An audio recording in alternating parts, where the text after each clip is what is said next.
vamos a tratar tres elementos o tres temas principales, básicamente. Uno introductorio sobre un poco la situación de la filosofía actualmente y qué espera uno de la investigación en filosofía en esta época. Otro que tiene que ver más con el planteamiento de un proyecto de trabajo, y uno más que tiene que ver con la realización de fichas y la aplicación de una metodología de lectura para tomar notas y construir una tesis o un artículo de investigación o cualquier, digamos, tipo de texto relacionado con la filosofía. Bueno, como ustedes seguramente saben, el mercado laboral en filosofía es un mercado, digamos, reducido.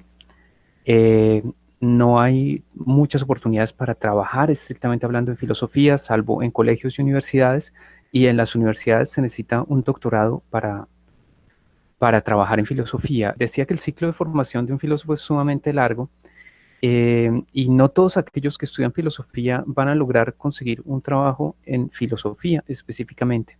Y eso supone que la situación laboral sea muy difícil y que haya que estar abierto a adaptar la filosofía a otros ámbitos y a estudiar de manera interdisciplinaria y a colaborar con otros saberes para poder conseguir un trabajo. Comienzo por esto, y quizás quienes están en pregrado no suelen pensar mucho en esto, pero es muy importante porque las competencias que yo espero que desarrollemos en el curso dirigido y que tienen que ver con la investigación son competencias que creo les van a ayudar mucho en su futuro profesional, sin importar en qué ámbito se desarrollen.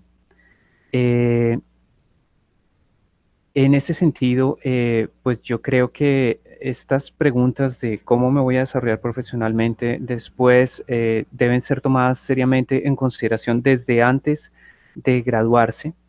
Y debe uno, sobre todo cuando se está acercando a la realización del trabajo de grado, pensar en las perspectivas profesionales de elaborar un trabajo de grado u otro, de acercarse a un tema u otro, y todo esto entra en juego y son cosas que uno tiene que ir pensando desde antes de graduarse. Quienes están en maestría, pues por supuesto, eh, digamos que llegan a la filosofía, sea desde otras áreas, sea que vienen de la filosofía y quieren especializarse rumbo al doctorado, pero en todos los casos deben pensar como qué papel juega su estudio de maestría dentro de su plan de vida o dentro de su proyecto de vida en general y dentro de su estrategia laboral.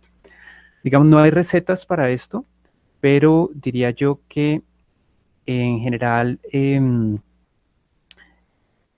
si bien muchas personas dicen que hay que estudiar lo que a uno le gusta para no sentirse frustrado, y siendo eso cierto, también es importante que hay que poder contribuir a la sociedad, y uno tiene que poder trabajar en aquello que estudió para poderse sentir también pleno cuando está en la etapa laboral. Si uno ha estudiado algo que le gusta mucho, pero que no puede ejercer, se va a sentir igualmente frustrado, mmm, como se sienten las personas que estudiaron lo que no les gusta. Entonces creo que hay que tener en consideración unos tres elementos. Entonces uno debe hacer algo que le gusta mucho y que disfruta mucho hacer, pero también algo que le puede generar una retribución económica que le permita vivir, y también algo que genere un reconocimiento social o que pueda ser una especie de contribución a la sociedad y que le brinde a uno esa satisfacción. Yo creo que si uno logra mezclar esos tres elementos, desde luego va a triunfar, digamos, en su vida en general. Em, bueno, yo les decía entonces que hay que estar en general abierto a un trabajo de tipo interdisciplinario.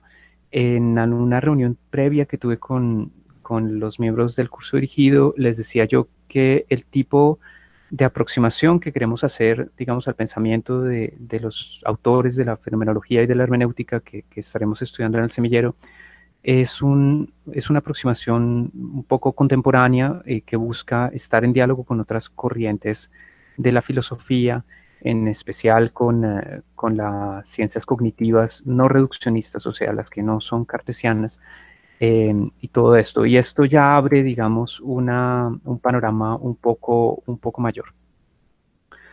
Eh, pero bueno, ¿cómo o qué se espera de un filósofo y cómo las competencias que uno tiene en filosofía pueden contribuir a lo que uno hace en otros ámbitos de la vida. Como ustedes ya saben, un filósofo o lo que espera uno de un filósofo es que conozca los principales temas, problemas y autores de la historia del pensamiento occidental. En ese sentido, quienes están estudiando pregrado, por favor, traten de no especializarse demasiado desde el pregrado, dejen eso para maestría y doctorado, si quieren llegar allá, pero traten más bien de tener un conocimiento global de los distintos autores y de las distintas áreas de la filosofía sin perderse en ninguno. Uno espera entonces eso de un filósofo, pero también espera de alguien que estudia filosofía, que es una persona que sabe estudiar y que sabe documentarse de manera autónoma, y más allá de eso, no solamente sabe estudiar y documentarse, sino que sabe, diría yo, identificar problemas y plantearlos. Y ahí es donde nos acercamos a las competencias de investigación. Saber identificar un problema es muy importante y saber plantearlo de la manera adecuada también lo es. Eh, pero esto tiene finalmente que ver con plantear proyectos, con ser capaz de plantear proyectos para resolver esos problemas y es decir, también debe ser capaz de encontrar soluciones para esos problemas. Eh, y se espera, por supuesto, finalmente que esas soluciones o ese resultado de una investigación pueda ser puesto por escrito en trabajos de calidad, digamos, de suficiente calidad académica. Eso es básicamente lo que espera de un filósofo. Y como ustedes ya, o como ya les he sugerido, estas mismas competencias son en general las competencias que se espera en otros ámbitos de la vida profesional y que pueden servirles a quienes se dedican a cosas paralelas a la filosofía, pero no contrarias a ella, les pueden servir para desarrollarse profesionalmente en otros ámbitos, es decir, plantear un problema, una pregunta, formularlo por escrito, proponer un proyecto, buscar una solución, indagar y presentar los resultados de esa indagación, son cosas que en general uno esperaría encontrar en muchos profesionales y que se requieren prácticamente en todos los ámbitos de la vida. Muchos de los ámbitos de trabajo de un filósofo, las ONGs, las editoriales, digamos, las organizaciones de tipo social exigen precisamente la formulación de proyectos, la identificación de problemas, el planteamiento de una hipótesis, de una estrategia de solución, la recolección de datos. Bueno, todas estas, digamos, ámbitos profesionales requieren finalmente las competencias de investigación. Entonces, esto para decirles que las competencias de investigación son importantes no solamente para no solamente para quienes hacen investigación en la universidad, sino también y fundamentalmente para todos los ámbitos de la vida en general. Bueno, pasemos entonces a la presentación, digamos, de las pequeñas herramientas de trabajo que he recolectado. Hay otras, pero no alcancé a recolectarlas en la presentación y bueno, se las mencionaré simplemente al final. Bueno, me enfoco entonces en la presentación. La pregunta finalmente que uno se hace cuando está investigando el problema que uno intenta resolver todo el tiempo es cómo transformo yo las lecturas y las notas de lecturas que he realizado durante un proceso de investigación en un trabajo escrito, ya sea ese escrito una monografía de grado, un trabajo de tesis, un artículo de investigación o simplemente un artículo de divulgación de la investigación que uno hizo. Y esta pregunta, bueno, rara vez nos dicen cómo y, y no es tan sencilla como uno podría creer. Y aquí, pues, digamos que les hablo sobre todo, digamos, desde mi experiencia haciendo trabajos de tesis y supervisando trabajos de tesis de otras personas. Así, más o menos, luce lo que sería una especie de libro. En la parte izquierda, bueno, ven los libros, este no está tan subrayado, pero normalmente los libros están sumamente subrayados, a veces están subrayados con muchos colores, a veces, como lo muestra la imagen de arriba a la derecha, están llenos de papelitos y de guías. Algunas personas escriben en estos post-it sus comentarios y los pegan en las páginas de los libros, etcétera. Entonces, un libro que uno está estudiando finalmente puede lucir más o menos más o menos como esto. Pero esto no siempre es práctico y no siempre es sencillo de manejar. Cuando uno está haciendo una investigación va a terminar con una recolección de datos muy grande, con artículos rayados por todos lados, los libros, y al final no se va a acordar muy bien dónde fue que leyó tal cosa que es importante y dónde fue que anotó tal otra cosa y qué significaba tal otra cosa, y al final va a tener que buscar otra vez todo el material y esto dificulta mucho la investigación. Digamos desde ya que lo que, lo que caracteriza la investigación en general en filosofía o bueno, la investigación en cualquier ámbito es que la investigación suele ser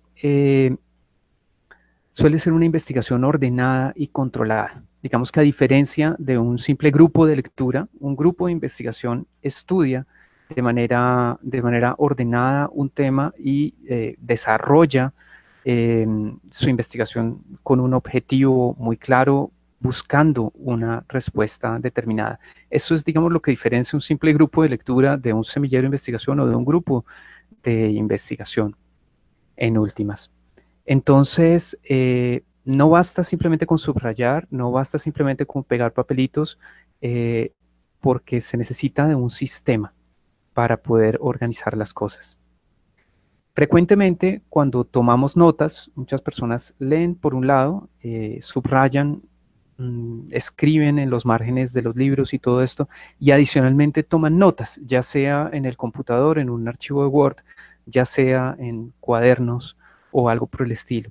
Sin embargo, estas son anotaciones lineales y las anotaciones lineales son muy poco prácticas.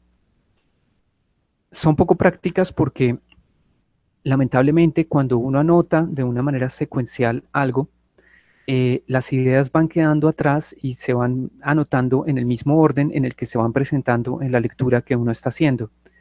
Pero uno tiene entonces el mismo problema que tiene con la lectura, lo tiene con las notas. ¿Dónde fue que yo leí que tal cosa? ¿Cómo encuentro yo la nota que hice con respecto a tal tema cuando estaba leyendo tal cosa? Al final, estas notas lineales, ya se realicen en Word o en un cuaderno, simplemente no son prácticas porque uno no encuentra la información que está buscando cuando la necesita ya para escribir. Eh, y adicionalmente, le toca a uno emplear un tiempo grande para leer todas las notas que tomó y y tiene entonces que releerlas para poder encontrar algo y muchas veces no lo encuentra. Entonces tiene todo repartido entre libros, papelitos, notas y al final el sistema no es muy adecuado. Esto hace que requiramos, perdón, de un sistema, como ya les he dicho, para realizar las tareas propias de la investigación. De un sistema, en primer lugar, para subrayar analíticamente las lecturas. Es, digamos, importante que si no lo tienen ya, se inventen un sistema para subrayar, un sistema para leer, para documentarse.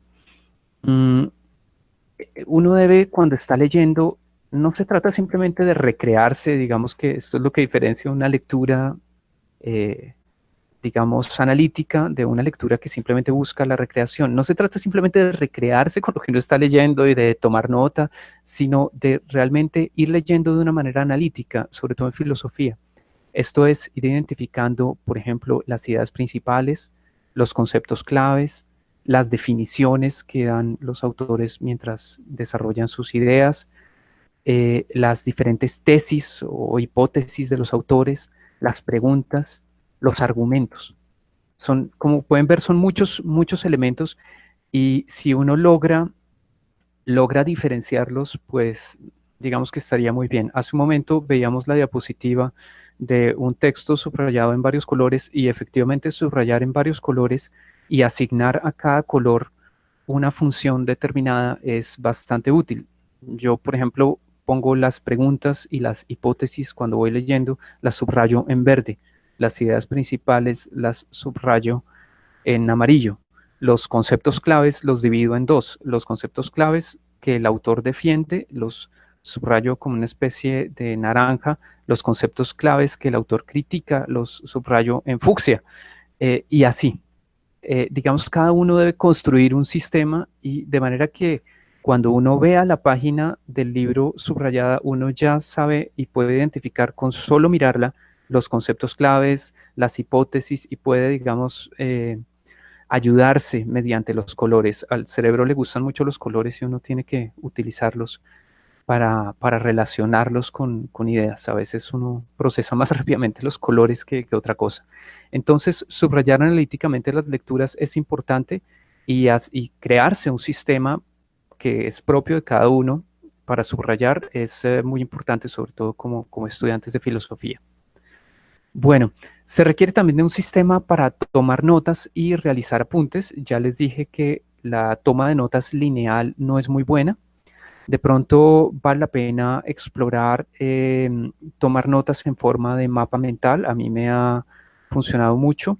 Existen los mapas conceptuales y los mapas mentales. No, no he hecho una diapositiva de esto lamentablemente, pero les digo desde ya la diferencia. Digamos que el mapa conceptual lo que hace es que busca o digamos que eh, busca identificar los distintos conceptos claves y relacionarlos de una manera jerárquica eh, por medio de temas, subtemas y subsubtemas, digamos, y ponerlos de manera, digamos, gráfica en una hoja en donde en el centro aparece la lectura, luego en las distintas ramas salen distintas ramas y aparecen otros conceptos y de esos conceptos hay otros conceptos. Esos mapas conceptuales son sumamente útiles y les brinda la ventaja, supongamos que tengo en esta hoja un mapa conceptual, les brinda la ventaja de poder resumir en una sola hoja toda una lectura. No, no tienen ustedes que mirar varias páginas, sino que en una sola hoja tienen de entrada toda la lectura y no solo eso, pueden referirse a las distintas partes de la lectura simultáneamente, sin tener que ir atrás o adelante. Entonces no es una toma de notas lineal, sino simultánea, por llamarlo de alguna manera, y es sumamente útil. El mapa mental, a diferencia del mapa conceptual, incluye también dibujos, incluye texturas, incluye colores y estos dibujos, texturas, colores están relacionados con conceptos. Entonces, por ejemplo, en lugar eh, de poner las ideas que critica un autor a un lado y las ideas que defiende al otro lado, en el mapa mental uno podría poner un símbolo de una X roja donde hay algo, por ejemplo, que es criticado por el autor o que no es válido. Y en ese sentido, estos dibujos le ayudan a uno a memorizar pues mucho más rápido y a relacionar mucho más rápido las ideas entre sí. Entonces, esto de los mapas mentales es muy bueno. Si no lo han explorado, les aconsejo que lo hagan. Seguramente muchos de ustedes son profesores y la reflexión sobre cómo estudiar y cómo aprender eh, les va a servir cuando tengan estudiantes y cuando tengan que enseñar, les va a servir para enseñar a sus propios estudiantes. Entonces, digamos que estudiar cómo estudiar es una tarea que sirve mucho para hacer una tesis, sirve mucho para aprender a investigar, pero sirve mucho también para ser profesor y para ayudar a otros a que vayan aprendiendo también. Les recomiendo entonces sobre mapas mentales, hay un libro del que se los inventó, que era un historiador que estaba haciendo una tesis doctoral sobre historia y para su tesis doctoral desarrolló el método de los mapas mentales. Él escribió un libro muy grande que se llama El libro de los mapas mentales, se llama Tony Busnam y lo encuentran fácilmente en internet y si no yo les puedo facilitar lo que encuentro, lo que tengo de él en mi archivo. Es muy bueno y por supuesto hay algún software que también ayuda a hacer mapas mentales en computador y es todo un mundo que se puede explorar, pero en general digamos que yo los invito a explorar esa posibilidad que me parece sumamente buena. Bueno, se requiere entonces un sistema para subrayar, un sistema para tomar notas, pero también un sistema, sobre todo en investigación, para organizar, analizar y encontrar la información y finalmente un sistema para escribir o para poner por escrito esa información eh, que yo he organizado, analizado y encontrado. Eh, y todo esto, digamos que son preguntas realmente importantes que uno no siempre se hace y que necesita justamente para poder trabajar. Muy bien. Entonces, ¿cómo hago yo todo esto? ¿Cómo me organizo o cómo organizo una investigación? Y lo primero de todo, definitivamente, es saber lo que estoy buscando. Yo no puedo buscar nada si no sé qué es lo que estoy buscando. Eh, Esto es, digamos, lo fundamental. Me viene a la mente una anécdota de Popper que quería mostrar que siempre que vamos a investigar debemos ya conocer que estamos investigando en alguna medida. Y en una conferencia, si no recuerdo mal la anécdota, entró al auditorio y les dijo a los estudiantes, bueno, vamos a aplicar el método científico. Y eh, los estudiantes lo miraron un poco expectantes y él dijo enseguida, bueno, el primer paso del método científico es la observación. Entonces, por favor, observen. Y entonces los estudiantes se quedaron un poco atónitos, mirando para todos lados, sin saber muy bien qué pretendía el conferenciante. Y finalmente alguien se atrevió a preguntar, bueno, ¿observen qué? ¿Qué observamos? Y entonces Popper aprovechó para decir, bueno, precisamente cuando uno observa, necesita saber qué está observando. Hay un qué. Uno tiene que saber ya algo de lo que busca para poderlo buscar, para poderlo observar. Entonces, lo primero de todo es saber qué es lo que estoy buscando. Eh, Como ya les he dicho, entonces debo tener una idea de lo que quiero investigar, hallar, probar o decir. Hay algo importante acá que no lo puse por escrito en esta diapositiva, pero que creo que vale, y es que uno tiene que lograr conectarse con aquello que investiga de alguna manera. Uno, digamos que la pasión para investigar, la pasión para desarrollar algo, implica que uno se conecta con ello de alguna manera, que uno se siente involucrado, relacionado con ello, que uno quiere saber eso. Y es muy importante establecer ese vínculo, esa conexión. Normalmente lo que quiero investigar, lo que quiero hallar, lo que quiero probar, tiene que ver con algo que a nivel personal quiero hallar, encontrar, preguntarme, resolver. Entonces es muy importante identificar qué es lo que yo quiero decir, qué es lo que quiero hallar, qué es lo que quiero probar, qué es lo que quiero encontrar. Entonces investigar tiene que ver también con una especie de autoconocimiento, de sacar a la luz uno qué es lo que le importa a uno. Y esto es muy importante tenerlo en cuenta. Bueno, adicionalmente, debo también haber determinado el tipo de trabajo que quiero desarrollar. Es decir, es muy bueno desde el comienzo imaginarme cuál va a ser el resultado de mi investigación. eh, en qué tipo de producto, perdón por la palabra, no me gusta tampoco, pero en qué tipo de producto o de resultado es el que yo voy a realizar o alcanzar después de la investigación. Entonces voy a desarrollar un prototipo de respirador para el coronavirus, por ejemplo. Entonces el producto, el resultado es una máquina. O voy a escribir un artículo de investigación, entonces el resultado, el producto es un artículo, o voy a escribir un producto de divulgación, entonces voy a investigar para divulgar unas ideas determinadas, o voy a hacer un video, o voy a hacer tal cosa, es decir, el resultado material, ya sea entonces una tesis, un artículo, un ensayo, un póster, menciono el póster, o un trabajo de divulgación. Estos dos últimos son importantes. Ustedes dirán, en filosofía casi no hacemos pósters y trabajos de divulgación. Bueno, casi por influencia de las ciencias naturales, en filosofía se ha ido incorporando cada vez más lo del póster. Y es muy interesante. Alguna vez estuve colaborando, ayudándole a una amiga a hacer un póster y no es nada sencillo, porque tiene que poner en una cartulina finalmente, en un esquema, tiene que poner con cuadros, flechas y todo el resumen de una investigación.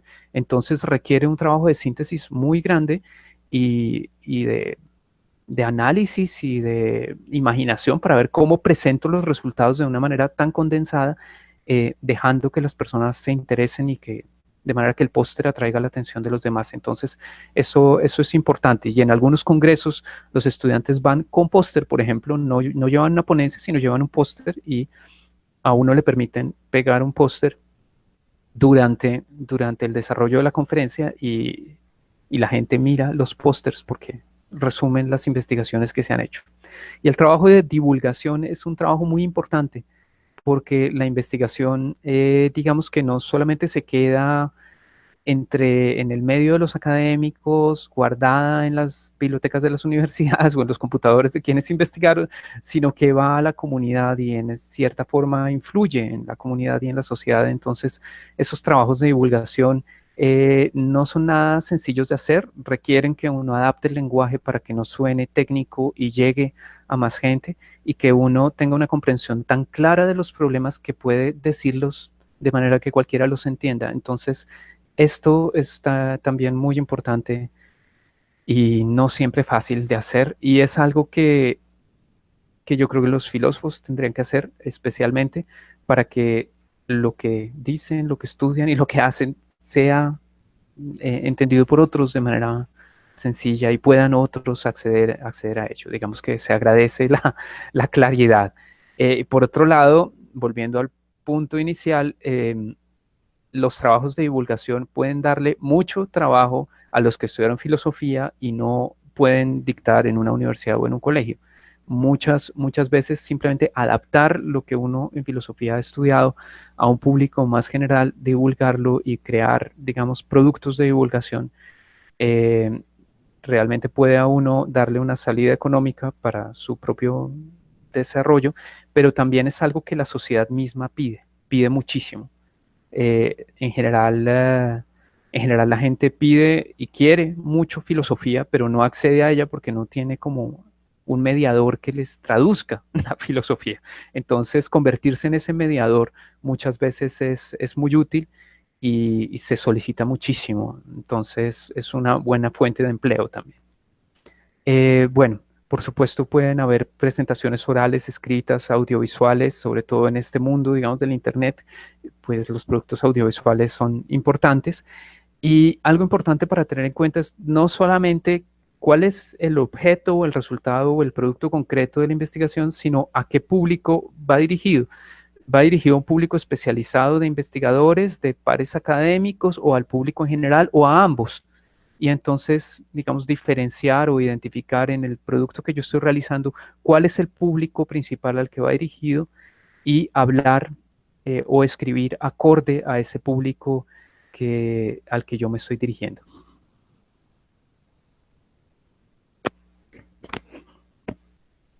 Bueno, concentrémonos en este primer punto que es tal vez uno de los más importantes, ya les dije. Para investigar debo tener en primer lugar una idea de lo que quiero investigar. Les quiero leer esta cita de Heidegger, creo que se mencionó un poco en la conferencia que di hace 8 días, pero bueno, aquí la vamos a leer mejor y me parece que Heidegger explica muy bien finalmente qué es investigar. La palabra investigar en alemán, Untersuchung, Unter es entre y Suchung, búsqueda. Untersuchung tiene que ver con suchen, que es buscar. Entonces, buscar e investigar tienen una relación temática. Y Heidegger en esta cita jugará con la palabra preguntar, fragen, que puede ser, digamos, relacionada y juntada con otras raíces, y por eso él escribe lo que vamos a leer enseguida. Pero bueno, esto nos muestra que para investigar lo primero es tener una idea de lo que quiero investigar. Dice aquí, todo preguntar es un buscar o una búsqueda. Todo buscar está guiado previamente por aquello que se busca. Todo preguntar implica, en cuanto preguntar por, yo pregunto por algo, todo preguntar, en cuanto preguntar por, implica entonces un algo puesto en cuestión. Todo preguntar por es de alguna manera un interrogar a. Al preguntar le pertenece, además de lo puesto en cuestión, un interrogado. En la pregunta investigadora, es decir, específicamente teorética, lo puesto en cuestión debe ser determinado y llevado a concepto. En lo puesto en cuestión tenemos entonces como aquello a lo que propiamente se tiende lo preguntado, aquello donde el preguntar llega a su meta. Entonces, hay distintos elementos que surgen de preguntar. Simplemente preguntar no es preguntar en el vacío. Preguntar, digámoslo, no está aquí explícitamente, pero preguntar en primer lugar es preguntarse uno. Una auténtica pregunta no es una pregunta retórica, sino es una pregunta que yo me hago. Y si yo realmente planteo una pregunta que me hago, entonces estoy investigando. Si planteo una pregunta retórica que no es una verdadera pregunta para mí, entonces no estoy investigando. Es decir, las preguntas que nos interesan en filosofía son las verdaderas preguntas. Muy bien, entonces todo preguntar es, además de preguntarse, es un preguntar por algo.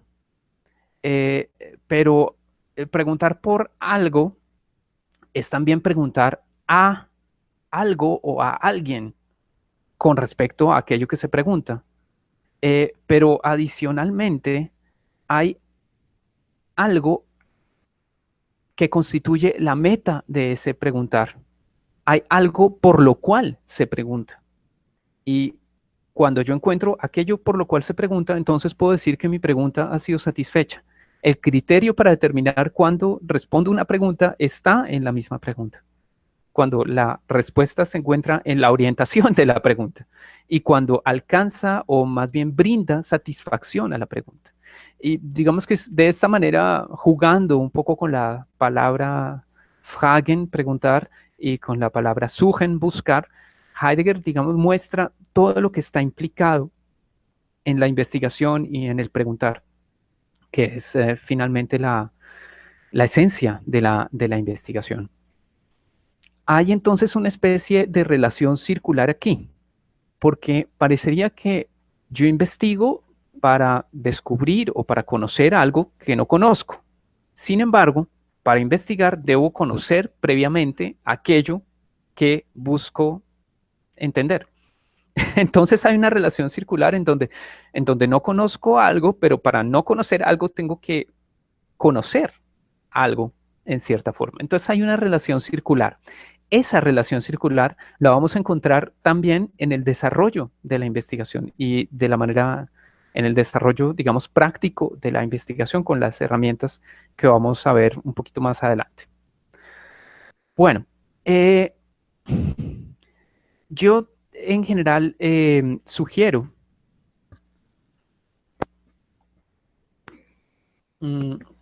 digamos que después de escribir muchos textos que he tenido que escribir en mi vida, digamos, académica y en mi vida de estudiante, porque un académico ha sido y sigue siendo estudiante toda su vida, eh, hay pues distintos tipos de escrito que uno tiene que enfrentar, todos los escritos con sus particularidades y ustedes tendrán que interesarse, digamos, por entender cada tipo de escrito eh, con sus particularidades, pero en todos los escritos yo he encontrado que hay una especie de plan de redacción que es muy exitoso. Hay una especie de plan de desarrollo de un escrito, de este producto principal de la investigación, que puede ser un artículo, un ensayo, una tesis, una monografía, un escrito de divulgación. Hay una especie de plan de redacción que puede ser sinceramente muy exitoso y yo digamos que invito a todos mis estudiantes a que lo sigan porque es un modelo muy sencillo finalmente y muy exitoso. Y yo lo llamo, digamos, el esquema del problema y la solución.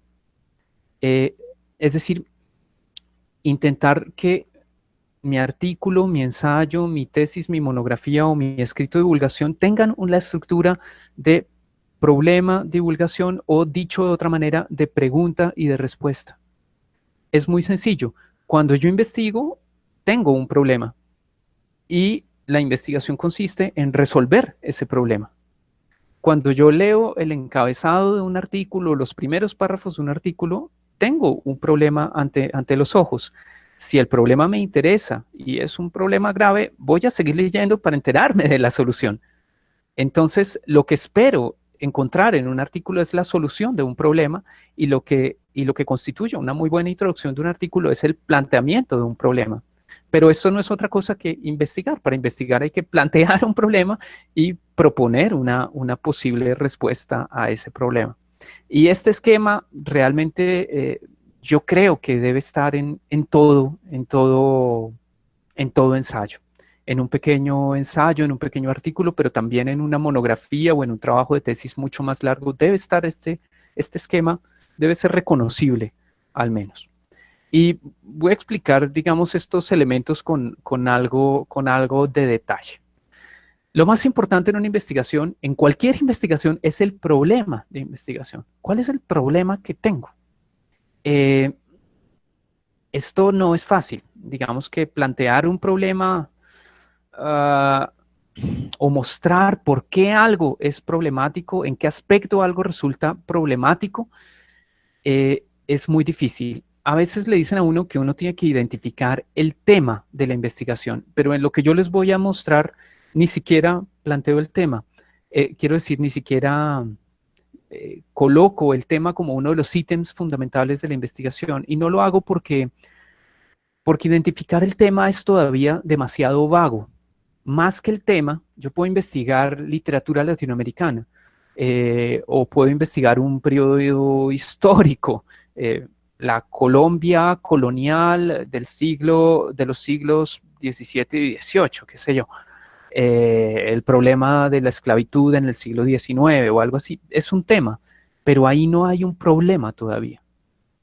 Y finalmente, no solo yo tengo que lograr pasar del tema al problema, a mí me pueden interesar muchas cosas, pero tengo que lograr caracterizar aquello que me interesa, tengo que lograr caracterizarlo de manera que sea problemático, de manera que ello, eh, que ello exija o requiera una investigación. Y no solo eso, yo les decía en la reunión que tuve personalmente antes del coronavirus con los miembros del curso dirigido del semillero, les decía que en general debe uno intentar buscar insertarse en agendas internacionales de investigación. Eh, es cierto que en filosofía estudiamos asuntos muy puntuales y muchas veces históricos de autores y de la obra de autores. Hacemos una labor, diría yo, casi histórica y casi filológica muchas veces de los temas que estudiamos, pero en lo posible hay que intentar relacionar esto que leemos con agendas internacionales de investigación. Me explico, cuando uno plantea un problema, debe lograr que el problema planteado no sea solamente problema para mí, sino también para otros. Que que el problema le pueda decir algo a otros, que otros que tienen más o menos el mismo contexto, que han leído más o menos lo mismo, digan, sí, eso es un problema, en realidad no me lo había preguntado, no lo había visto así o parece problemático, ¿cómo podemos solucionarlo? Entonces, el problema de investigación, insisto, es lo más importante siempre y es importante para una tesis, para una monografía, pero para un artículo y también para un escrito de divulgación. Si yo comienzo un escrito de divulgación mmm, planteando un problema, mostrando que las cosas son así y al mismo tiempo de otro modo, mostrando que Aristóteles decía que la pregunta es centrar al mismo tiempo en lo contrario. Preguntarse algo es referirse a aquello que uno cuestiona pensando que ello puede ser o no ser, es centrar en lo contrario. Puede ser que sí, puede ser que no, y es dejar abiertas las posibilidades. Eso es un problema. Si yo logro comenzar todos mis escritos de esa manera, seguramente quien lee o se acerca a ello va a interesarse inmediatamente. Entonces, en una investigación, y esto vale particularmente para quienes están haciendo sus proyectos de investigación, sea en el semillero de investigación o en un trabajo de tesis o en lo que sea, quienes hacen sus proyectos de investigación deben concentrarse fundamentalmente en identificar el problema. Una vez identifican el problema, todo lo demás es mucho más sencillo. Y por eso el problema es lo más importante. El problema y la pregunta de investigación vienen a ser en el fondo, dos maneras de referirse a lo mismo. Yo diría que en el problema de investigación uno puede brindar, digamos, el contexto que hace que algo resulte problemático y en la pregunta puede llegar a formular en una sola pregunta o en dos preguntas seguidas qué es lo que quiere investigar. La formulación de una pregunta le permite a uno identificar exactamente qué es lo que uno quiere averiguar, eh, eh, qué es aquello que a uno tanto le importa y que espera encontrar en las fuentes que uno está consultando en su investigación. Eh, o dicho de otra manera, de manera un poco gadameriana, uno quiere encontrar la pregunta para la cual los autores o las fuentes que uno estudia pueden ofrecer o pueden llegar a ofrecer una respuesta. Entonces, nuevamente, hay que poner esto en el esquema problema-solución o pregunta-respuesta. Es muy, muy importante y perdón por la insistencia, pero realmente creo que es el centro de un proyecto de investigación en general y de un escrito que resulta de un proceso de investigación. Muy bien, cuando yo tengo un problema y tengo una pregunta, lo que viene enseguida es, bueno, ¿y cuál es el estado de la cuestión o el llamado estado del arte, el estado de la cuestión? ¿Qué se ha dicho sobre el tema y en qué está este problema?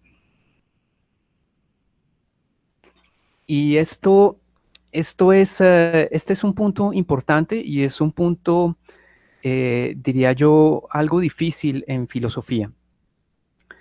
Eh, Algo difícil en filosofía. Aquí hay, bueno, me adelanto un poco, pero diría yo que hay que hacer un buen uso de la bibliografía. Cuando yo he logrado plantear un problema y una pregunta, debo buscar qué han dicho otros autores sobre ese problema o pregunta. Y debo buscar de una manera muy estratégica, porque hay mucha información, porque la información que está disponible es simplemente demasiada y no puedo procesarla toda. Entonces tengo que ser muy, muy selectivo. Y no se trata de verlo y de saberlo todo, sino de encontrar lo que es absolutamente pertinente. Entonces hay que evaluar lo que vale la pena leer y hay que hacer un listado de aquellas cosas que uno realmente va a leer y que realmente le van a servir.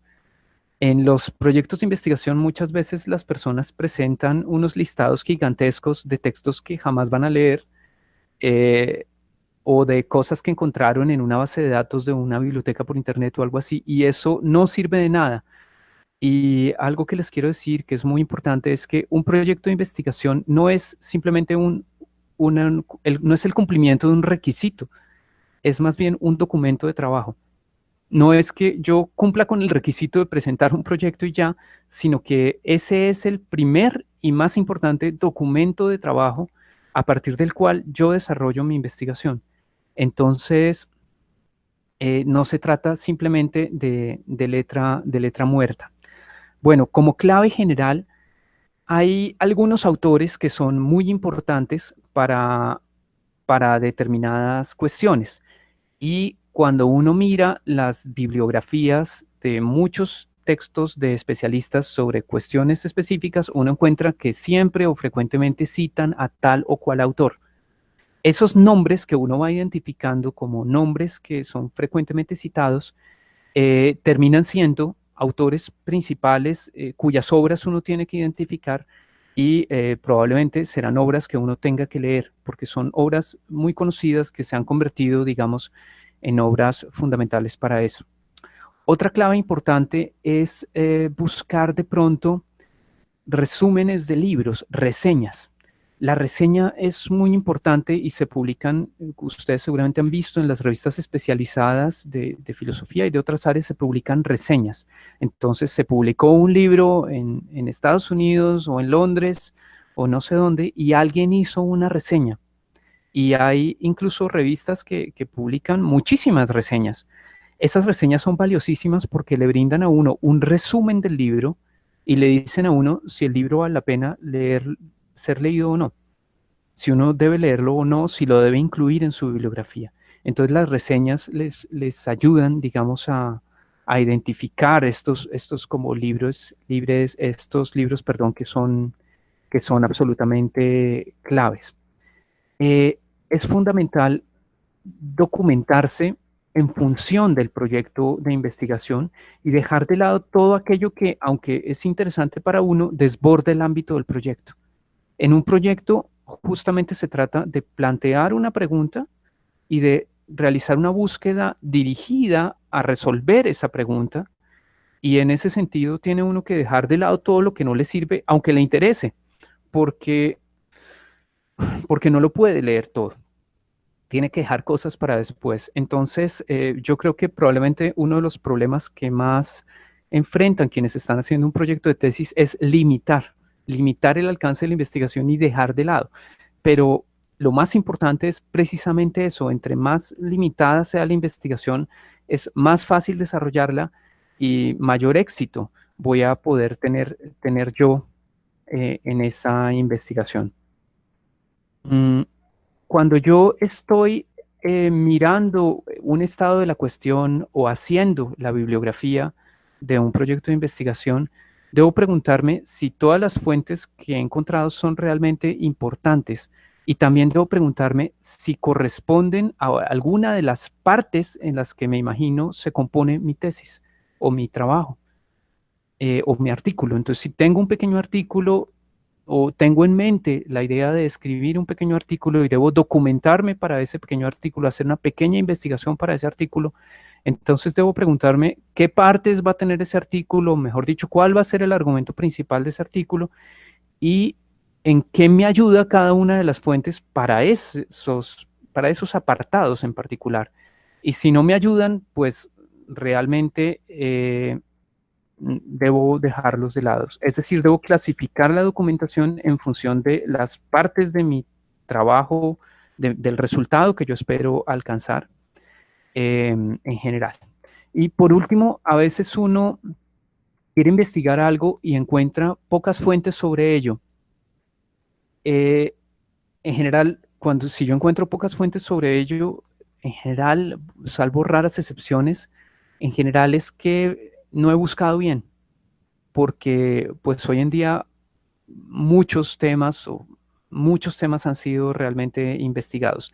Encontrar un tema realmente cuyo planteamiento es original eh, es raro, pero además me implicaría situarme frente a otros posibles planteamientos del problema. Entonces, de todas maneras, si yo estoy frente al planteamiento de un problema de investigación y de una pregunta de investigación sumamente originales, pues debo contrastar el planteamiento de mi problema frente a otros planteamientos. Entonces, fulano de tal plantea las cosas así, Mengano lo hace de tal manera, Perencejo lo hace de tal manera, pero yo lo hago de esta manera y tengo una justificación para ello. Bueno, entonces, recapitulando, el problema de investigación y la pregunta son como elementos centrales, son lo mismo, y esto me lleva a la cuestión de cuál es el estado de la cuestión, de qué se ha dicho sobre esta cuestión, y me lleva a realizar una investigación preliminar de ello. Y esa investigación me puede ahorrar mucho trabajo porque me permite identificar lo que ya se ha dicho y me permite situarme frente a ello. Por ejemplo, yo puedo decir, fulano ha trabajado el asunto en este aspecto, Mengano lo ha hecho en este, pero yo lo voy a hacer de esta otra manera. Y ahí yo me sitúo frente a lo que he leído y aporto algo que es original y que es nuevo frente a lo que se ha hecho antes, y en ese sentido acreciento el conocimiento. Y lo que busca finalmente una investigación es acrecentar, digamos, el conocimiento, aportar algo a lo que ya se sabe. Y en ese sentido, por eso es importante tener en cuenta lo que ya sabemos sobre algo. Pero esto me lleva también al tema de la hipótesis o la posible mejor respuesta. Me explico. Antes decía que el esquema general que debemos trabajar es el de pregunta, respuesta, problema, solución. Pues bien, aquí tenemos justamente esto. El problema de investigación me lleva a la posible respuesta frente a ese problema. El problema de investigación me lleva a preguntarme cuáles han sido las respuestas y los planteamientos del problema que otros han dado, estado de la cuestión. Y al tener en cuenta ambos elementos, yo puedo ser capaz de formular una hipótesis de trabajo o una posible mejor respuesta. Digo mejor porque es mejor frente a las respuestas que otros han dado. Hipótesis o posible mejor respuesta frente al problema de investigación. Pregunta, respuesta. Si yo logro identificar esto para todos los trabajos que estoy haciendo, ya sea, repito, un pequeño artículo, un pequeño ensayo de periódico, un editorial o una tesis de grado, si yo logro hacer esto, ya tengo en el fondo el proyecto y ya tengo lo más importante que me va a permitir desarrollar una tesis. El problema y la respuesta, el problema y la solución, la pregunta y la respuesta. Eso es finalmente lo más importante. Solo cuando yo tengo esto, entonces me puedo proponer algo así como unos objetivos.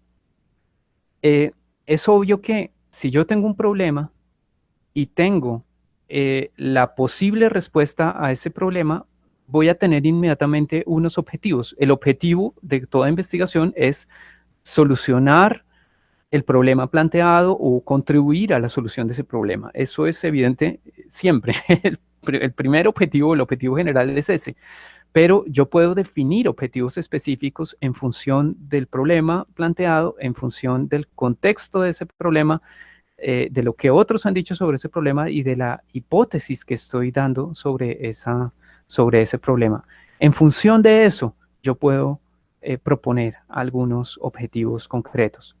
Entonces, bueno, no sé, identificar en qué consiste la crítica de tal autor a tal cosa. Ese puede ser un objetivo, pero ese objetivo solamente sale de una investigación para la cual ello sea pertinente.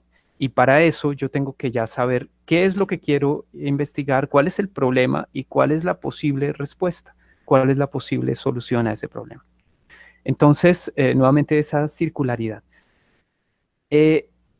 De estos objetivos sale entonces la identificación de las posibles fuentes. Aquí probablemente cuando hice el estado de la cuestión o el estado del arte, yo ya me documenté, yo ya hice una indagación bibliográfica, pero aquí vuelve a aparecer el asunto de las posibles fuentes. Cuando yo determino los objetivos específicos de una investigación, entonces puedo decir qué fuentes son pertinentes y qué fuentes no lo son. Y nuevamente, insisto, la bibliografía no es simplemente un cúmulo, no es un listado de computador que cualquiera puede encontrar en cualquier biblioteca del mundo. La bibliografía en una investigación es importante porque es mi ruta de trabajo. Y en ese sentido, yo no debo hacer cualquier bibliografía, no debo simplemente presentar un listado para hacerle creer a un evaluador de un proyecto que el proyecto está bien formulado, sino que debo hacer algo que realmente me sirva. Eh, y bueno, y eso es fundamental. En general, no hacer nada simplemente para darle gusto a otros o para cumplir un requisito, sino hacer todo precisamente buscando que ello le pueda servir a uno para desarrollar uno su investigación. Ahora bien, las fuentes no solamente pueden ser textos. En filosofía fundamentalmente trabajamos con textos y documentos, pero ustedes pueden tener como fuentes documentales, por ejemplo, sobre todo si están trabajando temas que impliquen problemas actuales de la sociedad. Puede haber documentales o pueden ser personas, pueden ser, por ejemplo, entrevistas. Entonces, fuentes son muchas cosas. Y allí habría que identificar entre fuentes primarias y fuentes secundarias, a riesgo de ser obvio. Digamos que les cuento la diferencia. Me disculpan si ya saben todo esto, pero es importante. Las fuentes primarias son aquellas que constituyen el material básico de una investigación. Son las fuentes, digamos, directas que me brindan información sobre aquello que estoy investigando. Y las fuentes secundarias son aquellas que analizan, discuten o ponen en cuestión las fuentes primarias. Son fuentes de segundo nivel que hablan sobre el problema que yo estoy estudiando, pero que lo hacen ya desde un punto de vista analítico y con las cuales yo debato. Entonces yo tengo tantas fuentes primarias como fuentes secundarias, debo limitarlas ambas y debo diferenciarlas, digamos. Debo decir qué es primario para mí, qué es primario y qué es secundario. Bueno, el método. Frecuentemente esto pasa mucho en filosofía. El método siempre es un problema de llenar para los filósofos, digamos como que ¿Cuál es el método de la filosofía? Entonces, eh, básicamente, en muchos proyectos de investigación, y hablo no solo de estudiantes, sino de profesores, lo que aparece en la casilla método es un carretazo sobre el posible método.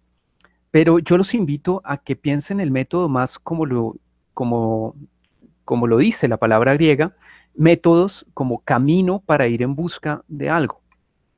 ¿Cuál es el camino?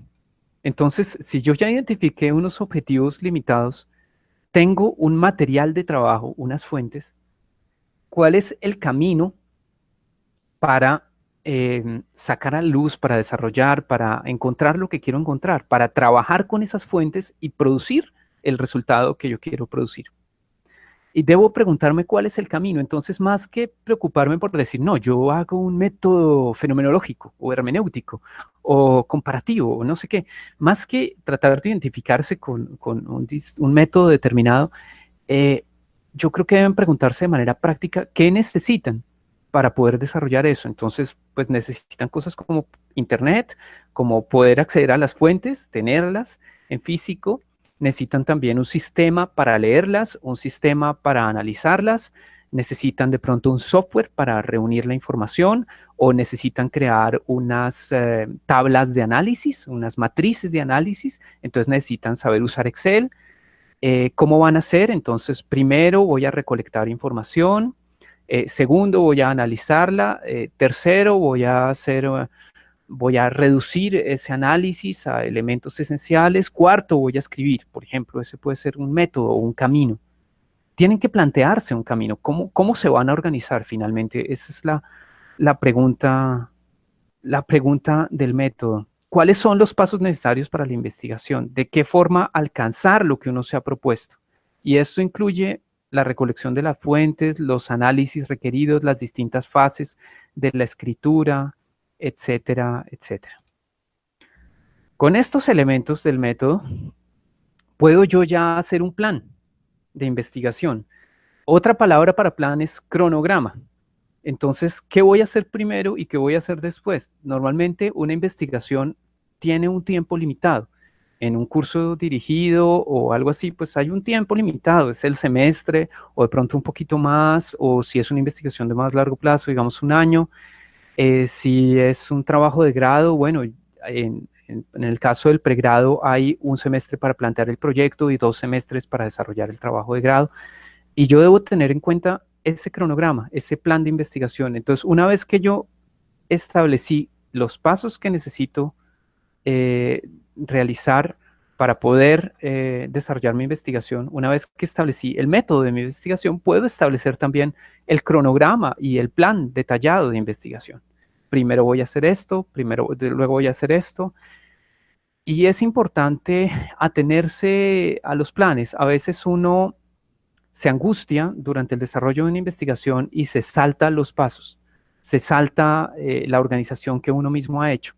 Es cierto que los planes pueden replantearse y uno puede reorganizarse, uno puede organizarse de nuevo y está bien hacerlo, pero, pero es muy importante no saltarse, digamos, pasos en la investigación. Se trata de una investigación organizada y eso, como les dije al comienzo, es lo que diferencia una investigación de simplemente cualquier lectura. Una lectura no está organizada, no está sistematizada, no tiene unos pasos, no busca presentar un resultado. En cambio, una búsqueda cognoscitiva, una investigación como tal, sí, está organizada, presenta un análisis y busca un resultado. Entonces es importante que no se salten esos pasos. Bueno, todo esto me lleva, bueno, si ustedes ven, he utilizado aquí colores distintos.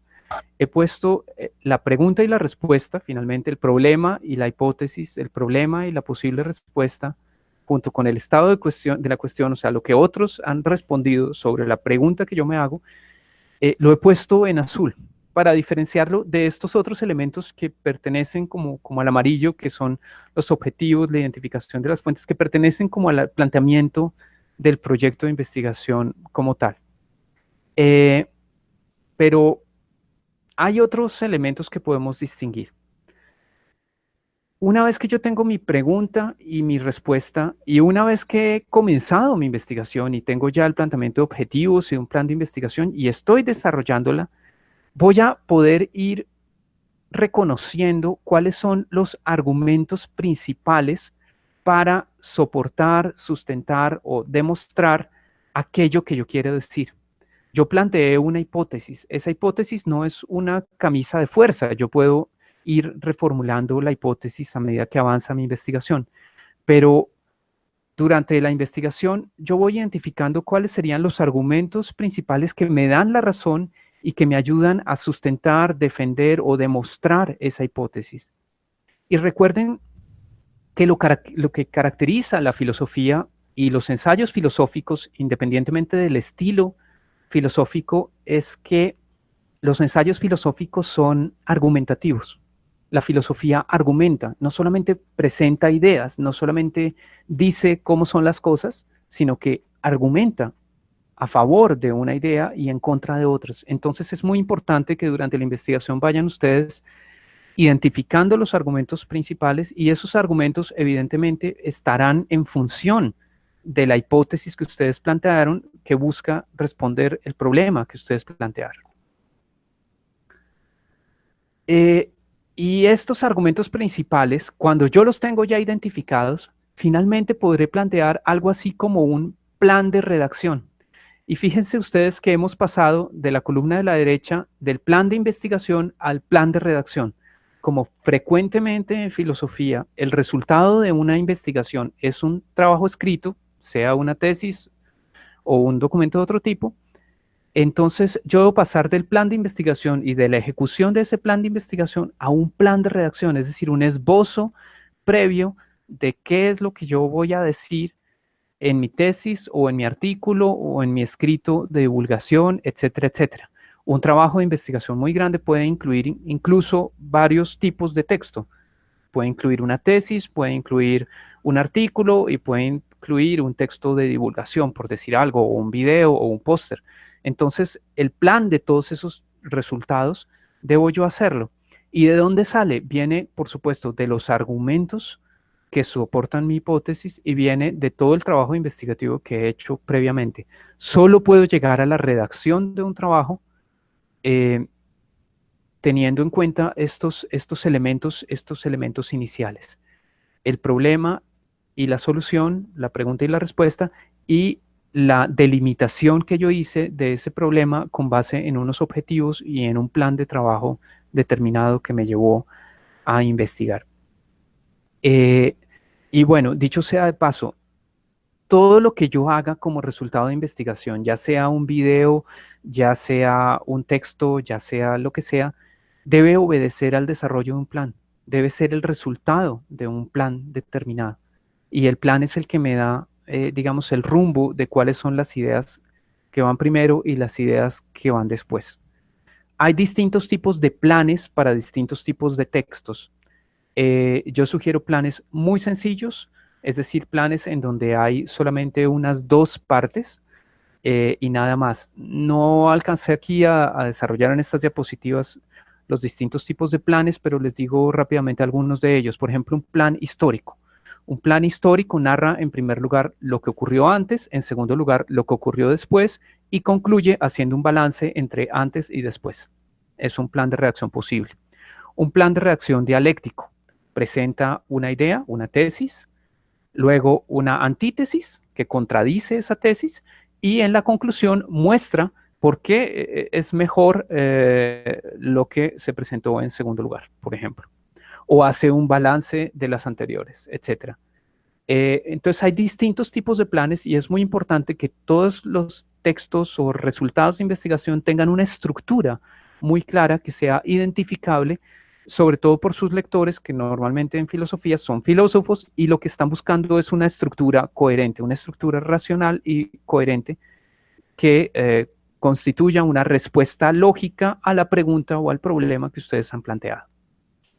Bueno, eso sería, digamos, principalmente lo que se refiere al proyecto de investigación o a los elementos que hacen parte de una investigación y que siempre deben ser sacados a la luz de la manera más evidente posible. Esta página que tienen ahí resume estos elementos en una sola hoja de Word. Yo se los he puesto a disposición y se los he entregado a ustedes y creo que a algunos ya les he hablado de esto. Es una pequeña herramienta que yo desarrollé y con mucho gusto se las puedo compartir para que la miren. De hecho está en el sitio web del semillero, aparece de hecho, les muestro la ruta, simplemente abren la página del semillero, suponiendo que abra rápido.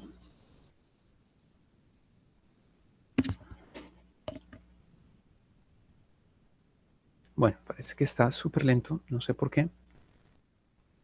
Bueno, simplemente ahí pueden ustedes acceder a esta herramienta.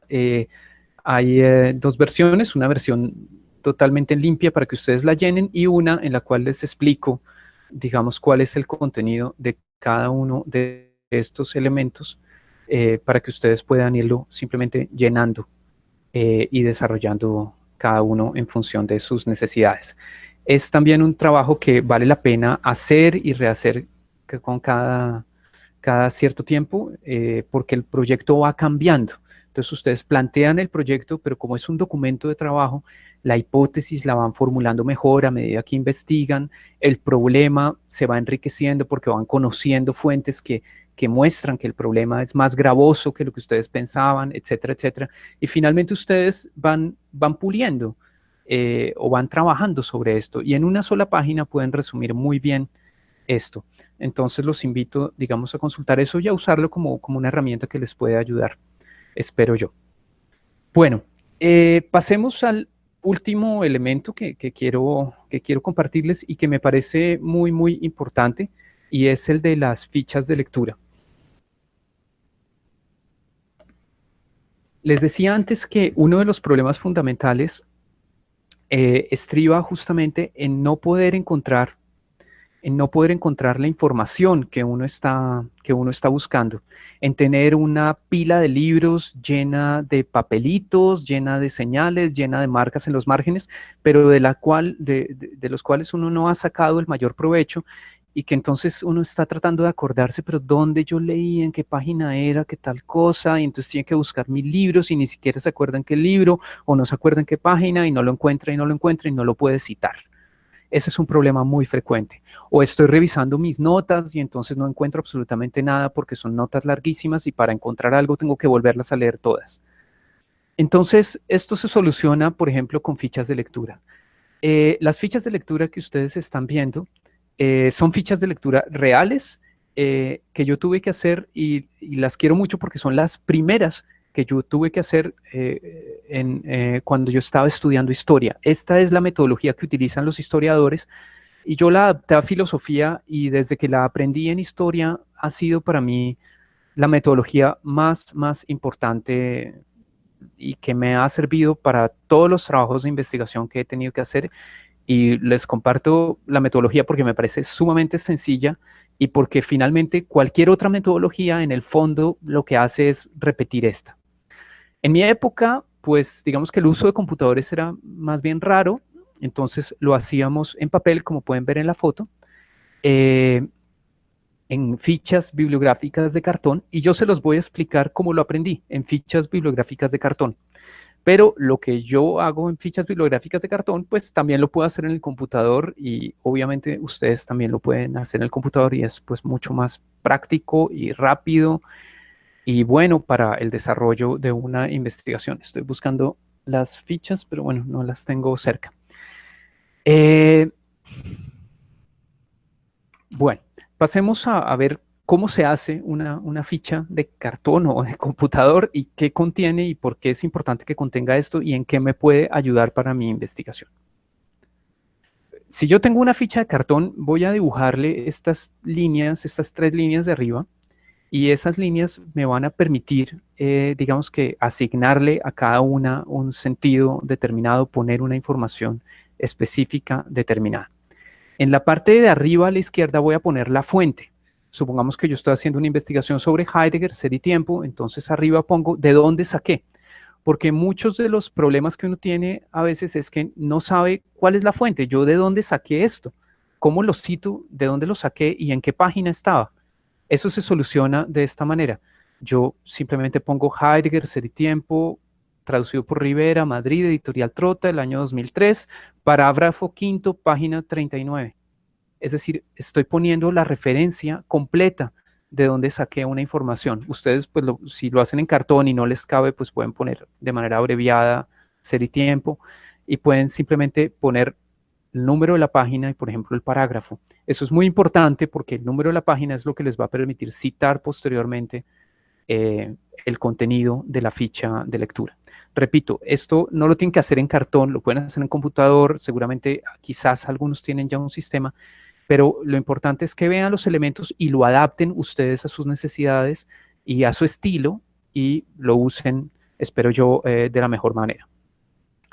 Bueno, enseguida yo pongo, por ejemplo, la cita de esta ficha. Entonces aquí hay simplemente una cita de Heidegger de esa página y es la cita en la que se dice algo, se dicen unas ideas determinadas. Y aquí viene lo que, bueno, probablemente de estas citas, perdón, hay algunas notas o algunos comentarios que yo quiera hacer. Entonces, después de la cita que pongo entre comillas, pongo las notas que yo quiero hacer.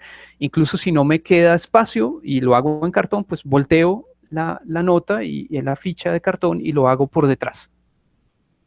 Ahí puedo hacer comentarios o puedo hacer un pequeño cuadro resumen o puedo hacer un pequeño análisis. Esta ficha que tienen ahí es una ficha verdadera, digamos, yo la saqué de mi fichero y así figura en mi fichero. Obviamente, si hacemos fichas, vamos a tener que tener un fichero. Pero acá viene lo más importante de la metodología y es la clasificación. A mí de nada me sirve tener un montón de fichas con una recolección de citas y comentarios sobre esas citas si yo no tengo una clasificación. Y para clasificar esto, debo hacerlo de manera jerárquica en un tema, un subtema y un subsubtema que nosotros llamamos ítem, un tema, subtema y un ítem. Por ejemplo, en este caso, si yo leo la cita, la voy a leer, dice, sin lugar a dudas, el Dasein no está solo ontológicamente cerca, no es solo lo más cercano, sino que incluso lo somos en cada caso nosotros mismos. Sin embargo, o precisamente por eso, el Dasein es ontológicamente lo más lejano. Ciertamente, a su modo más propio de ser, le es inherente tener una comprensión de ser y moverse en todo momento en un cierto estado interpretativo respecto de su ser. Si ustedes han leído el texto, pues pueden identificar fácilmente los conceptos fundamentales. Un concepto fundamental puede ser Dasein, otro concepto fundamental puede ser ser. Respecto de ese ser se dice que es cercano y a la vez lejano. Entonces yo puedo clasificar esta cita por Dasein, ser, cercanía. Pero probablemente también la podría clasificar de otra manera, la podría clasificar como Dasein, comprensión de ser, no más. O podría decir, bueno, la palabra estado interpretativo es también un concepto muy importante, entonces se puede clasificar por Dasein, estado interpretativo, o se puede clasificar por Dasein, ser, lejanía, o lejanía, cercanía, en fin, ustedes toman la decisión. Pero lo importante es que cada cita que ustedes hayan, digamos, recopilado o cada pasaje que ustedes hayan señalado como un pasaje importante a tener en cuenta con miras a la producción de un texto mucho más adelante, es un pasaje que debe estar clasificado de alguna manera, debe tener unos descriptores o unas categorías que lo clasifican. Y esas categorías deben estar organizadas jerárquicamente en tema, subtema, ítem. Como ven, es posible que una misma cita pueda ser clasificada de distintas maneras y en ese sentido este espacio de la mitad lo pueden ustedes reservar para poner otros posibles conceptos claves o otras posibles clasificaciones. Si están utilizando un sistema informático, pueden arreglárselas para ponerle varias clasificaciones a una sola cita. Mi recomendación es que traten de clasificar las citas de una sola manera o de pocas maneras para no tener un despliegue de clasificaciones posibles. Es cierto que entre más clasificaciones ustedes pongan, más fácilmente van a encontrar una cita cuando la estén buscando, porque posteriormente ustedes pueden buscar por tema, por subtema o por ítem, pero de todas maneras, entre menos clasificaciones tengan, más fácil de supervisar es una investigación. Y ya van a ver ustedes cómo se conecta esto con la escritura. Entonces, recuerden, yo les decía al comienzo que para investigar yo tengo que saber previamente qué voy a investigar, yo tengo que saber ya algo de lo que voy a investigar. No solamente tengo que saber cuál es la pregunta, sino en parte cuál es la respuesta o de qué manera o en qué estaría la satisfacción de la pregunta que yo estoy tratando de solucionar. Y entonces hay aquí una relación circular y esa relación circular es la que me permite a mí previamente clasificar lo que yo estoy investigando en tema, subtema e ítem. Yo puedo hacerlo justamente porque tengo un conocimiento previo de lo que quiero hacer, de lo que quiero encontrar. Entonces, si yo quiero hacer un trabajo de grado sobre el concepto de ser humano en Ser y Tiempo, por decir algo, de Heidegger, entonces yo voy a tener que clasificar las fichas de esta manera. Dasein, que es la manera como Heidegger se refiere al ser humano, ser, cercanía. Y entonces podría tener un capítulo que trate de la comprensión de ser como característica fundamental del Dasein y tendría un montón de notas que se orientan hacia el desarrollo de ese capítulo. Veamos esto cómo se articula entonces con la escritura. Una vez que yo tengo muchas fichas, no sé, 100, por ejemplo, para un pequeño artículo podría tener perfectamente 100 fichas. Yo puedo, por ejemplo, ordenarlas por fuente. Si yo las ordeno por fuente, voy a poderlas ordenar por orden ascendente o descendente, es decir, por número de página. Recuerden ustedes las notas lineales. Yo les decía que las notas lineales son poco prácticas porque toman nota de aquello que yo estoy leyendo de manera lineal, cronológica, conforme se desarrolló la lectura. Y entonces a mí me toca devolverme para atrás. Si yo quiero organizar mis fichas y ordenarlas en el orden de lectura, las puedo ordenar en un orden de lectura específico. Pero de pronto es más práctico ordenarlas de otra manera. Las puedo ordenar, por ejemplo, por clasificación. Concentrémonos de momento en la organización por parte de las fuentes. Cuando yo organizo unas fichas por fuente, yo puedo incluso mezclar diversas fuentes. Entonces puedo tener tanto fuentes primarias como fuentes secundarias. Y al haber tomado nota del número de página, yo ya no necesito ir a buscar el libro, solo necesito la ficha. No necesito ir a buscar el libro. Perdón, busco yo mi fichero porque lo quiero mostrar. Sí. No necesito ir a buscar. O sea, para que se hagan una idea, bueno, acá hay algunas fichas. Entonces, yo ya tengo mi paquetico de fichas, yo no necesito ir a buscar el libro, no tengo que abrir el libro, tengo acá unas incluso de documentos que no se encuentran sino en bibliotecas, los documentos no pueden ser copiados ni fotocopiados ni nada porque eran documentos originales que yo estudié, entonces tengo mis fichas. Los antropólogos e historiadores hacen esto en lápiz porque el lápiz no se lo comen los insectos y cuando salen a campo tienen que trabajar de esta manera. Bueno, nosotros filósofos podemos usar computador o esfero. Yo puedo ordenar distintas fichas por fuentes, entonces puedo tener distintas fuentes y eso me permite en mi escrito, me va a permitir en mi escrito citar tanto fuentes primarias como secundarias. Entonces yo puedo decir, Heidegger se refiere en Ser y Tiempo al concepto de Dasein en estos términos y dice que el Dasein comprende ser. Puedo decir eso, pero adicionalmente puedo decir lo que opina, por ejemplo, Ramón Rodríguez sobre eso. Ramón Rodríguez en su texto Tal Cosa considera que la comprensión de ser tal y tal cosa. Y entonces yo puedo complementar. Y lo puedo hacer así porque en mis fichas están ordenadas justamente por fuente y por número de página y puedo encontrar fácilmente dónde está aquello que estoy diciendo. Pero la clasificación más importante es, como verán, la que sigue. La clasificación más importante es la clasificación por tema, subtema e ítem y es esto lo que realmente me va a permitir a mí encontrar la información.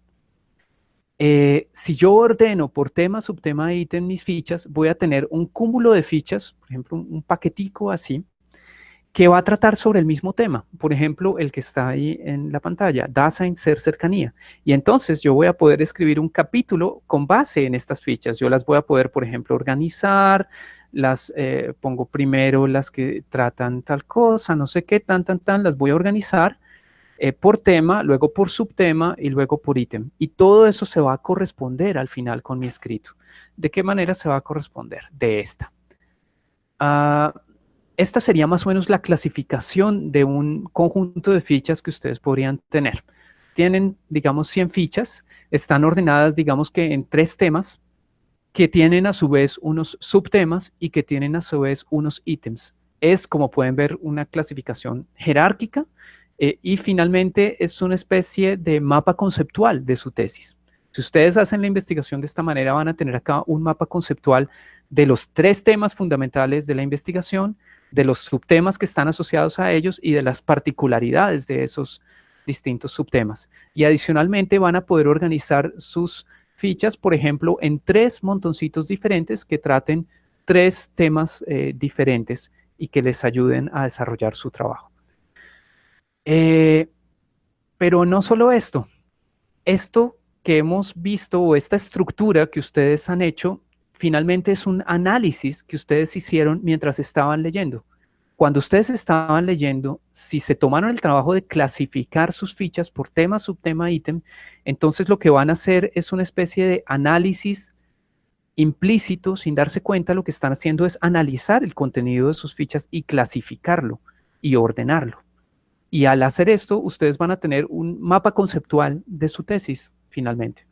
Lo pueden convertir en mapa mental o lo que sea, pero van a tener un mapa conceptual de su tesis. Están realizando implícitamente un análisis sin darse cuenta. Pero lo fundamental aquí es aprovechar ese análisis que están haciendo para el escrito que van a hacer como resultado de esa investigación. Y entonces acá es donde viene lo interesante de esta metodología. Yo tengo que hacer coincidir el tema con los capítulos de mi trabajo. Si yo identifiqué 3 temas fundamentales, pues entonces debo tener 3 capítulos fundamentales que hablen de esos temas fundamentales. Si yo tengo aquí el tema Dasein, pues entonces ya tengo un capítulo sobre Dasein. Si tengo aquí el tema mundo, entonces tengo un capítulo sobre mundo. Si tengo aquí el tema lenguaje, entonces tengo un capítulo sobre lenguaje. Y tendría que aprovechar el análisis que yo ya previamente hice y confiar en que hice un análisis adecuado mientras estaba haciendo mis fichas. Entonces, nuevamente acá se corresponden los subtemas con los subcapítulos. En un trabajo de grado grande, tengo capítulos y tengo subcapítulos, y esos subcapítulos se van a corresponder con esos subtemas. Entonces, supongan que acá tengo el apartado de Dasein, tiene digamos, más fichas, digamos que son todas estas, las fichas de Dasein, y de repente hay unos, yo los clasifico por subtemas y me salen en el tema 2, por ejemplo, hay 3 subtemas, y entonces yo divido esto en 3 montoncitos que reflejan estos subtemas, y tengo acá el subcapítulo 1, el subcapítulo 2, el subcapítulo 3. Entonces, capítulo 1, subcapítulo 1, 2 y 3. Y esto puede ir incluso más al detalle. No solamente puedo hacer coincidir el subtema con los subcapítulos, sino que puedo hacer coincidir los ítems con los propios parágrafos o los párrafos de lo que estoy escribiendo. Entonces, si cojo este subtema, resulta que el ítem, entonces aquí sería Dasein, ser, cercanía, y resulta que hay varios ítems, entonces hay lejanía, hay tal cosa. Entonces yo comienzo simplemente mi narración en el mismo orden en el que yo clasifiqué las fichas, y entonces puedo decir, comenzaremos este capítulo sobre el Dasein hablando de la comprensión de ser que es propia del Dasein. Comenzaremos hablando primero de la lejanía y luego de la cercanía.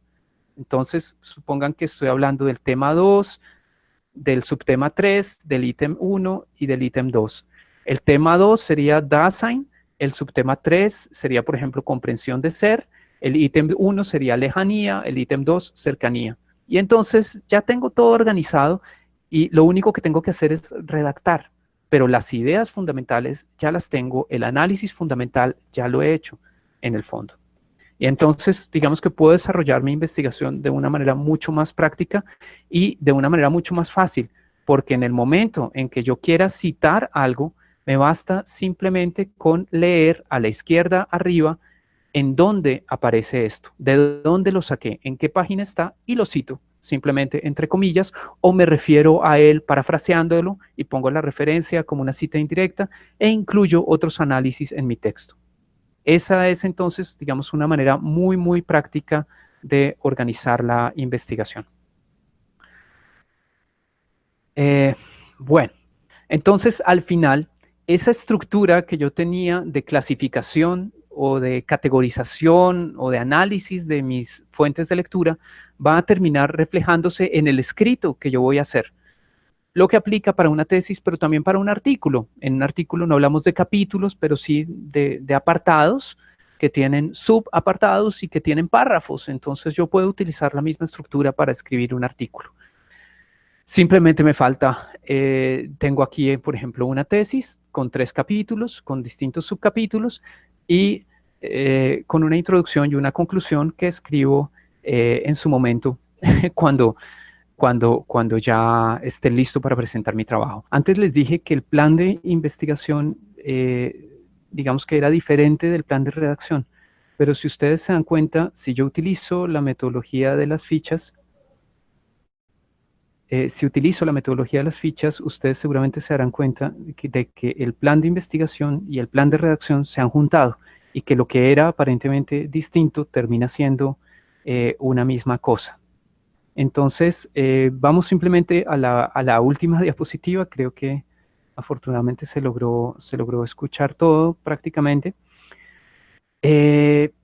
Simplemente decirles que lo que hemos hecho o lo que yo les he enseñado aquí en papel también se puede hacer en computador.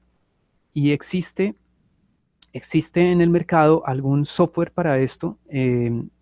En investigación esto se llama software de análisis cualitativo, a diferencia del análisis cuantitativo.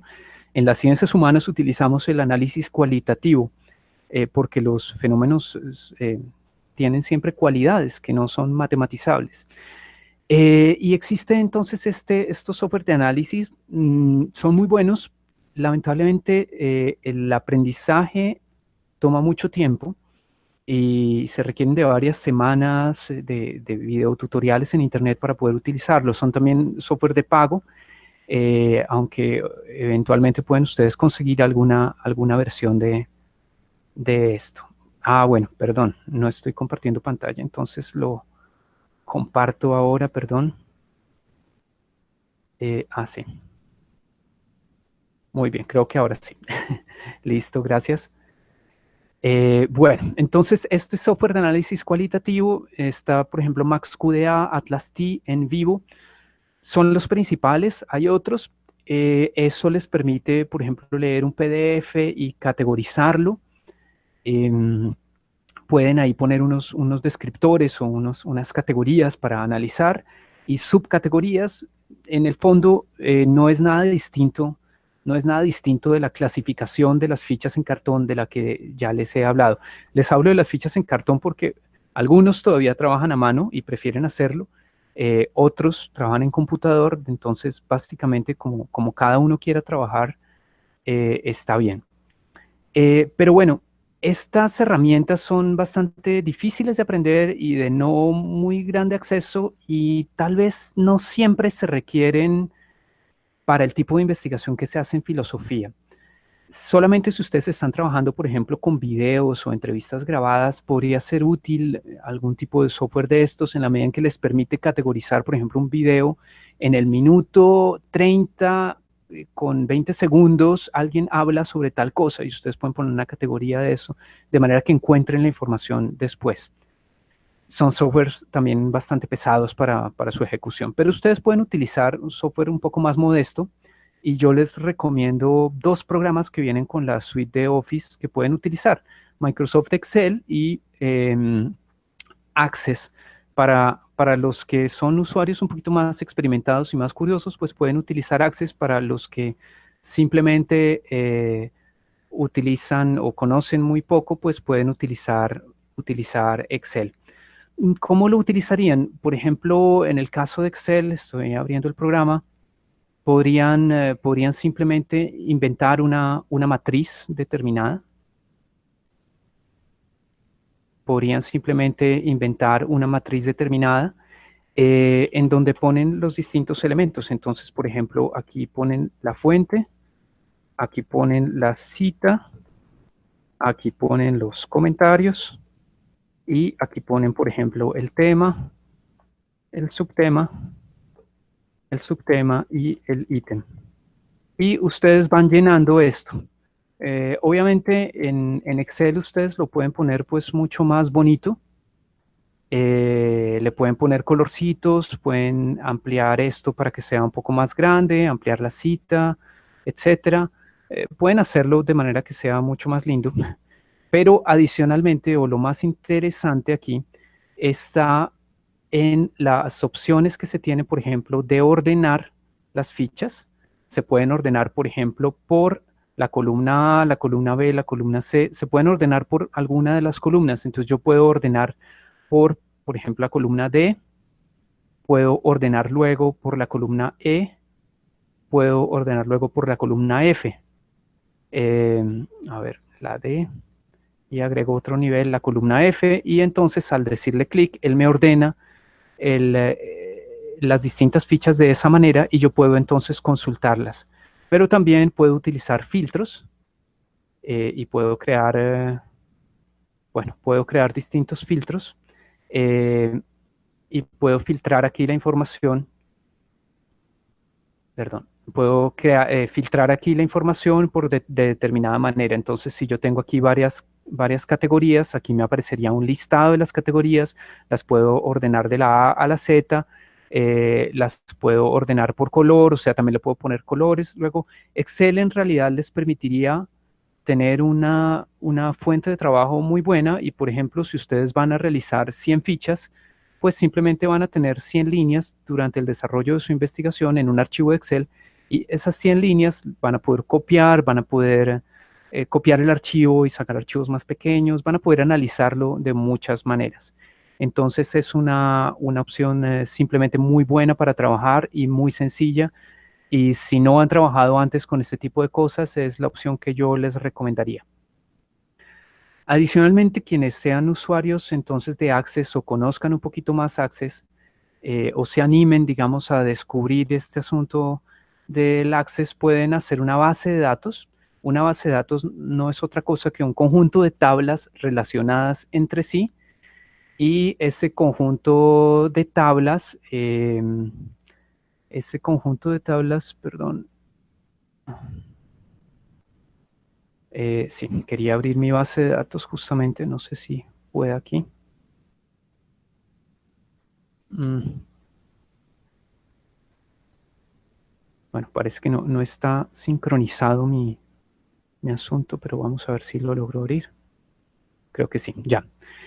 Bueno, es un conjunto, las bases de datos son básicamente conjuntos de tablas relacionadas entre sí, entonces yo voy a poder, digamos, relacionar una tabla donde tengo las fuentes, con una tabla donde tengo las citas, con una tabla donde tengo los temas, los subtemas, los ítems, y voy a poder hacer una base de datos. Esa base de datos, bueno, digamos que es una herramienta útil, pero requiere un poquito más de entrenamiento y de trabajo. Yo en particular trabajo con una base de datos que tengo, en donde tengo, por ejemplo, aquí todas las fuentes. Puedo filtrar, por ejemplo, las fuentes de Heidegger. Entonces me salen estas y puedo ver las partes, digamos, o las secciones que tienen cada una de estas fuentes. Y puedo ver, por ejemplo, aquí es un artículo de Pedro Cerezo sobre la ética en Heidegger. Y puedo ver, por ejemplo, la última sección que tiene 4 fichas y puedo ver lo que anoté de esas 4 fichas y como ven yo tengo acá mis fichas que son muy parecidas a las fichas que ustedes vieron. Simplemente la clasificación yo la puse como lo voy a agrandar más, la clasificación yo lo puse como una opción y puedo clasificar varias veces una misma ficha. Pero bueno, esto son algunas de las opciones que se pueden hacer en computador. O, por ejemplo, se puede buscar por clasificación. Entonces les doy como un ejemplo de cómo se busca algo por clasificación, en este caso en en Access. Bueno, si abriera el formulario sería bastante bueno. Listo. Entonces yo puedo tener acá a la izquierda unas columnas donde tengo arriba el tema, en la mitad el subtema y luego el ítem. Tengo dos modalidades para consultarlo. Voy a mirar la segunda, que es la que me interesa. Entonces tengo acá todos los temas. Por ejemplo, voy a buscar Dasein para escribir en mi capítulo sobre Dasein. Entonces voy a encontrar aquí que tengo 1079 fichas sobre Dasein que tienen a su vez un montón de subtemas. Entonces, por ejemplo, el subtema definición, definición de Dasein, y de definición de Dasein hay 71 fichas. Aquí están las 71 fichas que tengo. Y aquí puedo filtrar por quién las escribió. Entonces puedo ver lo que escribió Carlos B. Gutiérrez, o lo que escribió el propio Heidegger en Qué es metafísica, o en Ser y Tiempo, o Cerezo, o alguien más, o yo mismo. Y puedo ir navegando por estas fichas y puedo ir viendo cómo son. Esa sería, digamos, una aplicación de todo esto al computador. Es lo que yo he hecho para mis fichas, y me parece bastante útil. Bueno, finalmente diría yo que hay otras herramientas que pueden ser útiles para ustedes. Em,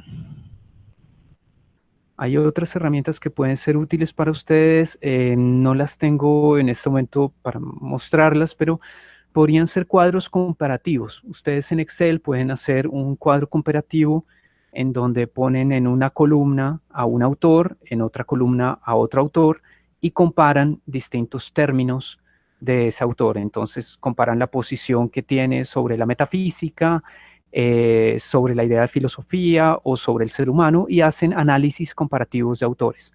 Ese es, por ejemplo, un cuadro de análisis o una matriz de análisis que ustedes pueden hacer en Excel y que vale la pena hacer si uno hace, por ejemplo, un estudio comparativo de dos autores.